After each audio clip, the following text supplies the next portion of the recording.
नमस्कार दोस्तों, मैं त्रिभुवन चौहान हूं और लोकार्पण आज बैठा है बॉबी पंवार जी के साथ, बेरोजगार संघ के अध्यक्ष। और बहुत समय से हम बड़ी मिन्नतें भी कर रहे थे कि जी मिल जाओ, कुछ समय हमें भी दे दो, क्योंकि बहुत सारे जो बच्चे हैं, चाहे वो UKSSC हो, UKPSC हो, इन तमाम मुद्दों के बारे में हम चर्चा नहीं कर पा रहे थे। लेकिन आज ये प्रेस कॉन्फ्रेंस के दौरान हमें मिले एक बड़ा ये खुलासा करने वाले हैं। क्या खुलासा है वो इन्हीं से सुनेंगे। पहले तो बहुत बहुत स्वागत है बॉबी आप। बहुत बहुत धन्यवाद आपका सर। बॉबी, क्या खुलासा लेकर आए हैं आज आप? देखिए, जो खुलासा है, जिस प्रकार से नियुक्तियों में बड़े तमाम विभागों में जो नियुक्तियों में जो धांधली का जो मिल रहा है, जो नियम विरुद्ध जो नियुक्तियां हो रखी है।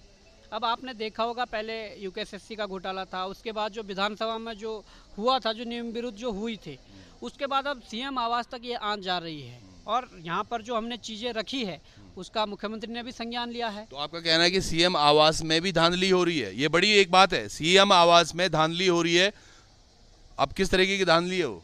देखिए, CM आवास में जो कुछ अधिकारी हैं, उनके द्वारा जो नियम विरुद्ध जो नियुक्ति की गई है, ये उसका मामला था।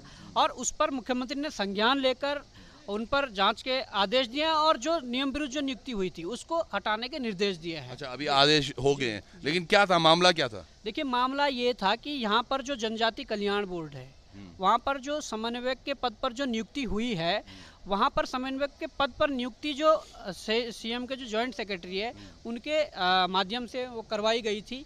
और जो नियुक्ति हुई है, उस व्यक्ति को 2003 में जो नियुक्ति सबसे पहले मिली थी, वो संविदा के बेस पे 5,000 रुपये के वेतन पर मिली थी। अच्छा। परंतु 3 महीने के लिए मिली थी। आज ये बात यहाँ तक पहुँच गई है कि इन्हें 5400 ग्रेड पे पर रखा गया है सीधे। अच्छा, 54 मतलब 3 महीने के लिए आप ज्वाइन करो, हमारे करीब रहो, आपको 5,000 रुपये तनख्वाह मिलेगी। और अब 5400 ग्रेड पे जो समझ पा रहे होंगे, वो पुलिसकर्मी देखिएगा, वो 4600 ग्रेड पे के लिए बहुत दिनों से परेशान रहे, और यहाँ पर 5400 ग्रेड पे बड़ी आसानी से मिल गया। और 5400 ग्रेड पे के साथ साथ जो और जो महंगाई भत्ते वगैरह, इस तरह की जो सुविधाएं हैं, वाहन वगैरह, वो सारी चीज़ें उन्हें उपलब्ध करवाई गई है। तो जिन्होंने करी है वो संजय टोलिया जी ने करवाई थी। अच्छा। परंतु जो संजय टोलिया जी अपने आप निदेशक के पद पर आसीन है जनजातीय कल्याण बोर्ड में, तो उस निदेशक के पद के लिए जो क्वालिफिकेशन है, वो आप देख सकते हैं इसमें, ये देख सकते हैं कि उसमें IAS या वरिष्ठ PCS संवर्ग का ही व्यक्ति चाहिए। सही बात है, इसमें पहले पद नाम यही लिखा हुआ है। वो उन मानकों को पूरा नहीं करते हैं, उसके बाद भी उस पद पर बने हुए हैं। और उन्होंने अपने पद पर रहते हुए फिर दूसरा एक गलत काम कर दिया है कि ऐसे लोगों को जो तो लाइब्रेरी में, कोचिंगों में पढ़ रहे हैं, वो तो रात दिन मेहनत कर रहे हैं, उनके लिए अवसर नहीं मिल पा रहा है। परंतु ऐसे लोगों को रेवड़िया बांटकर बैकडोर एंट्री से जो नियुक्तियां दी जा रही है, ये गलत प्रचलन है। इस प्रचलन को सुधारना होगा और इन्हें तत्काल कार्रवाई करते हटाकर इन पर जो, और जिस अधिकारी ने इनकी नियुक्ति की है, उन पर 7 दिन के अंदर उनको भी पद से हटाकर, उन मानकों को पूरा न करते हुए आप 7 दिन के अंदर उन्हें हटाइए। अगर ऐसा नहीं होता है तो इनके विरुद्ध जो और भी जो रिसर्च जारी है, बेरोजगार संघ की टीम जो अभी तक जो तथ्य जुटा पाई है, उन सभी तथ्यों के साथ एक बड़ा खुलासा किया जाएगा यदि इस पर कार्रवाई नहीं हुई। क्या क्या हुआ, मतलब नाम क्या है उनका जिनका ये मामला था? देखिए, राजू सोलंकी का जो मामला है, उन्हें तो समन्वयक के पद पर नियुक्त किया गया है। और संजय टोलिया के उस पर मतलब किया गया है लेटरहेड पे। उन्होंने अब थोड़ा सा हम भर्ती परीक्षाओं की तरफ भी आते हैं। UKSSC की बड़ी सारी भर्ती परीक्षाएं कैंसिल हो गई हैं, बाद में बोला गया कि UKPSC में उनको समन्वयित किया जाएगा। क्या कुछ चल रहा है उसमें? देखिए, उसमें जो UKPSC को जो भर्तियाँ गई है, उससे वास्तव में दिक्कतें आ रही है। उसमें एक दिन जो आयु सीमा को लेकर है, उसमें दिक्कतें आ रही है। और जो शायद 1 वर्ष जो कोविड काल में जो एक आयु सीमा में छूट मिली थी, उसमें समस्याएं आ रही है। उसके लिए शासन से लगातार वार्ता जारी है। और शासन में सबसे बड़ी समस्या ये है कि जो शासन में कार्मिक में बैठे हुए अधिकारी हैं, उनके लिए यदि फ़ोन किया जाता है, उनके PS से कांटेक्ट करके बोलते हैं कि उस दिन आना, और जब उस दिन कॉल किए जाते हैं तो फिर वो फ़ोन नहीं उठाते हैं। तो यहाँ का बेरोजगार जाएगा कहाँ, सबसे बड़ा सवाल ये है। और जो बात और भी जो समस्याएं आ रही है, वो शायद पटवारी में पहले राज्य स्तर पर मेरिट जो बनी थी, उसके बाद अब जिला स्तर पर हुई है। परंतु वो चूक नियमावली की है। शायद UKSSC ने नियमावली को अनदेखा करके फॉर्म भरवाए थे, क्योंकि नियमावली जो पिछला बैच गया था, वो भी जिला स्तर पर गया था। परंतु आज नियमावली का पेंच है, उसमें वार्ता जारी है। अगर करते हैं, करना ना करना शासन के हाथ की बात है। हम कोशिश कर सकते हैं और कर रहे हैं उसमें कोशिश। चलिए बॉबी, एक LT के भर्ती वाले भी बच्चे ऐसे ही थे, बीच में हमने वो देखा था, इरिगेशन वाले बच्चे ऐसे ही बैठे हुए हैं, एक सहायक लेखाकार वाले वो ऐसे बैठे हुए हैं, VPDO वाले ऐसे बैठे हुए हैं। ना तो कुछ हो पा रहा है, अभी जांच चली रही है, अब तो काफ़ी लोगों को उसमें बेल भी मिलने लगी है। देखिए, हम यही कहना चाहते हैं हमारे मुख्यमंत्री जी से कि इस प्रकार की रेवड़ियाँ ना बांटी जाएं, इस प्रकार की जो बैकडोर की एंट्रियाँ वो ना की जाएं। हाँ, जो जायज़ मांग के लिए लड़ रहे हैं, वो चाहे सिंचाई विभाग के जो 55 दिन से बैठे युवा हैं वो लड़ रहे हो, या जो नियुक्तियों के लिए लड़ रहे हैं, जो जायज़ है वो उनको न्याय मिले। और जो और चीज़ें हैं, वीडियो पीपीटी पर डिसीजन लेने की बात है, जब एसटीएफ ने 2 महीने पहले कह दिया था कि जांच पूरी हो चुकी है, तो आप उस पर डिसीजन क्यों नहीं ले पा रहे हैं? आप वन दरोगा पर डिसीजन क्यों नहीं ले पा रहे हैं? आप सचिवालय रक्षक पर डिसीजन क्यों नहीं ले? तो मतलब आप ये भी मानते हैं कि उनको नियुक्ति दे देनी चाहिए?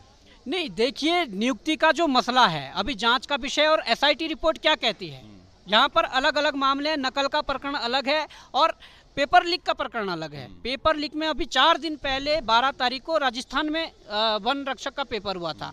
उसमें जैसे ही ये ज्ञात हुआ कि एक शिफ्ट का पेपर लीक हो चुका था, सिर्फ संभावनाओं के आधार पर फिर उसे रद्द करके 15 दिन बाद दोबारा करवा दिया। वहाँ पर फिर समान अवसर दिया गया।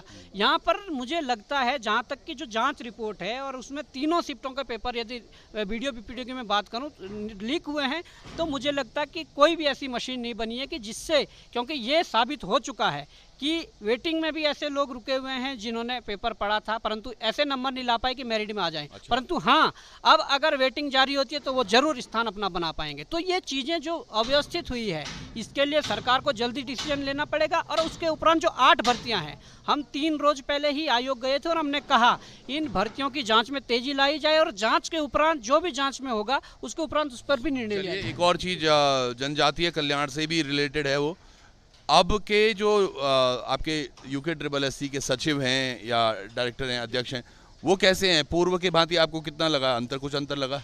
देखिए, अभी तक तो 1-2 बार की मीटिंगें हैं और हम काम से ही गए थे। अभी परसों ही मैं गया था, तो वो आपने देखा होगा 2020 में भर्ती घोटाला बड़ा चर्चित रहा, वन फॉरेस्ट गार्ड वाला, और उसमें उन लोगों को डीबी के लिए बुलाया गया था जिन लोगों के पास ब्लूटूथ बरामद हुए हैं, जो एसआईटी रिपोर्ट में जिनके नाम लिखे हुए हैं। अच्छा। तो उसके लिए हम आयोग गए और आयोग को त्वरित कार्रवाई करते हुए हमने कहा कि इस पर रोक लगाई जाए।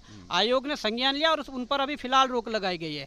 और कोर्ट का जो मसला था, आयोग कोर्ट में पार्टी नहीं थी, बेरोजगार पार्टी नहीं थे, सिर्फ सरकार थी। सरकार के कमजोर पैरवी के कारण जो हो रहा है वो जमानतें भी हो रही है, और यहाँ पर ऐसी जो चीज़ें वो भी सामने निकल कर आ रही है। तो इस पर सरकार को संज्ञान लेकर जो सरकार का जो न्यायिक विभाग है, उन्होंने आदेश करे थे कि इनको डीबी किए जाए। तो आप, मेरा छोटा प्रश्न है दरअसल कि जो नया आयोग है, अब तो सब कुछ नया है वहाँ, तो क्या वो छात्रों के संगत एज एन छात्रों के हित में हितकारी लग रहे हैं वो, या फिर वो भी पिछली बारी की तरह हैं? देखिए, आप एकदम से किसी को जज नहीं कर पाते हैं, परंतु हाँ, अभी तक 1-2 मुलाकात में हमने जो बातें रखी है उनका संज्ञान लेकर उस पर कार्रवाई भी हुई है, और हम लगातार अभी उनसे वार्ता का जो दौर है वो जारी रखेंगे। उसके बाद ये एक लंबे समय बाद ये तय हो पाएगा कि कौन क्या है, कैसा है, क्योंकि एकदम से ही हम उनके उस पर सवाल नहीं उठा सकते। चलिए, बहुत बहुत बधाई आपको भी बॉबी, हमेशा ही आवाज़ उठाते रहते हैं युवाओं की और खासकर बेरोजगारों की।